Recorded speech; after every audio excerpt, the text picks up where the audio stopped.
Les artistes qui se penchent sur les procès, que j'ai retenus en tout cas, se penchent souvent sur des procès qui ont trait à des crimes de guerre ou à des crimes contre l'humanité, ou aussi à des questions liées au terrorisme et plus généralement à des questions politiques. On se penchera par exemple dans un premier temps sur la question de l'image considérée comme une preuve.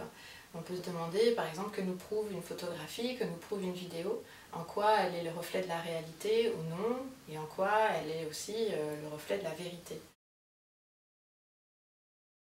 Interroger la figure du témoin et plus généralement la chorégraphie et la mise en scène propre à un procès, c'est aussi interroger pour certains artistes la dimension spectaculaire et la dimension médiatique de certains d'entre eux. On verra par exemple que le procès récent des Pussy Riots en Russie a retenu aussi pas mal l'attention des artistes. Ou bien, à l'inverse, il s'agit aussi pour certains artistes de révéler un certain nombre de procès qui se sont déroulés dans le secret, ou dont les archives n'ont pas été tout de suite révélées, comme par exemple les archives des procès de Guantanamo. On serait entré non plus dans l'ère du témoin, mais dans l'ère de l'expertise judiciaire,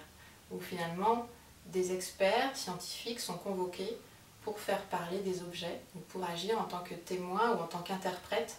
des preuves matérielles. Ça, c'est aussi un aspect qui intéresse beaucoup les artistes,